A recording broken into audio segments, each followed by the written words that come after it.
I have several dates in my head that I will never be able to forget. One of which is January 24th, 1989, the day I was born in a small little town in Russia next to the Black Sea.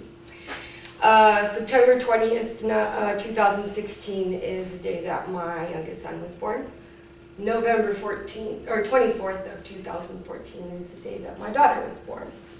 July 20th, 1988 was the day that my husband was born.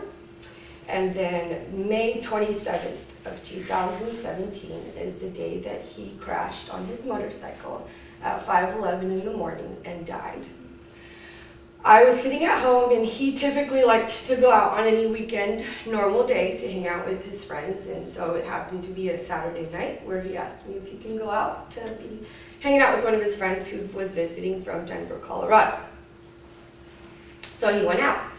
I had called, and usually when he's out like all night. He thinks he's a teenager, and he could have like partied all night long, and me, I can't do that. I'm too old for all that. So I had called him later that night. It was around midnight, and he said that he was still out with his friends. And I didn't have a cell phone at the time, so I was being like one of those cool kids who was using Facebook to call him, and luckily he was answering his phone. And so then I called him again around 4 a.m. He answered his phone. I said, "Where are you?" He said, "I'm still with him now with my friends." And I said, "Okay." Then it came around to 5 o'clock in the morning. It was 5:01 on the dot, and I will never forget this moment. Where I called, I opened my laptop and I hit the call button on Facebook, and it rang and rang and rang and rang and rang. He didn't answer. I called again. He finally answered, and he said, "What's up?" And I said, "Where are you?" He's like, "I'm still hanging with the guys." Well, in the background, what I can hear is on his helmet, he has something called a Uclear, and it's a device where the Bluetooth is in, and so you can talk through it. So all he had to do was push a button, and we can talk, and that's what we did. He said, I said, "I'm with the boys, and there's one thing that I will regret for sure for the rest of my life, and it's hard for me to get over, but I was so upset that I hung up the phone. I just said, forget it, and I just hung up the phone. I just shut the laptop off, and I went, screw it, and I went to sleep. I woke up at 7 o'clock in the morning. He was still not home, so I called him over and over and over again. So many times that it was to the point where it was exhausting. So I went on my laptop and I looked up find my iPhone, trying to see where I can locate him, because maybe he was in jail. That's what I was really hoping. Or maybe he was just injured and at the hospital or whatnot, but it was just stuck on one particular location. Dallas North Tollway and Beltline. Dallas North Tollway and Beltline. And I needed to get there, but I had my 2 babies. By the grace of God, my neighbor comes downstairs and she's like, "Hey Lucy, do you want to go to the gym? Because that's what we used to do in the mornings." And I said, "I need to use your phone right now. She's like, "Okay." I said, "James has been gone since 7 o'clock last night, and I haven't heard from him, and I don't know what to do." So she let me call him, and someone picks up the phone. "James Brown, this is Sheriff so-and-so. We've been trying to get a hold of you for the longest time." And I said, "I don't have a phone." She said, "Ma'am." He said, "Ma'am, where do you live?" And I gave him my address. He said, "We're sending a state trooper over to your house right now." And I said, "I need to know whether or not my husband is dead." And he said, "We can't discuss these things with you on the phone. We're going to have someone over." And right then and there in my head, I knew that he was gone. Because if he was at the hospital, they would have told me the first place he was at, or if he's been arrested, or whatever the case may be. So I called my mom and I said, "Mom, James was in an accident, and I don't think that he's still alive. I think that he is gone." And she said, "Oh, you're full of it. You don't know what you're talking about." I said, "I can feel it. There's something wrong." So my neighbor's like, "I'm going to grab the kids while you sit here and wait for them." So I'm outside pacing back and forth, and I don't know what to do with myself at this point. And my mom still hasn't showed up, and so finally someone knocks on my door. I had 5 state troopers walk through my door and tell me to sit on the couch. And he looked at me and he said, "Ms. Brown, do you know James Brown?" And I said, "Yes, I do. That is my husband." And he said, "Ms. Brown, James is deceased."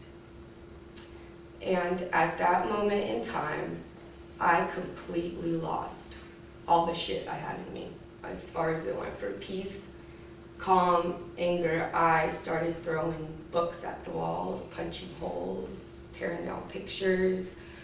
I had never felt so much anger in my life, ever in my life. I was so upset with him for being so selfish, with God for taking that away from me, and for the fact that I had these two little babies, one who was 3, not even 3 yet, she was 2.5, and my son wasn't even 6 months at the time, he was 5 months.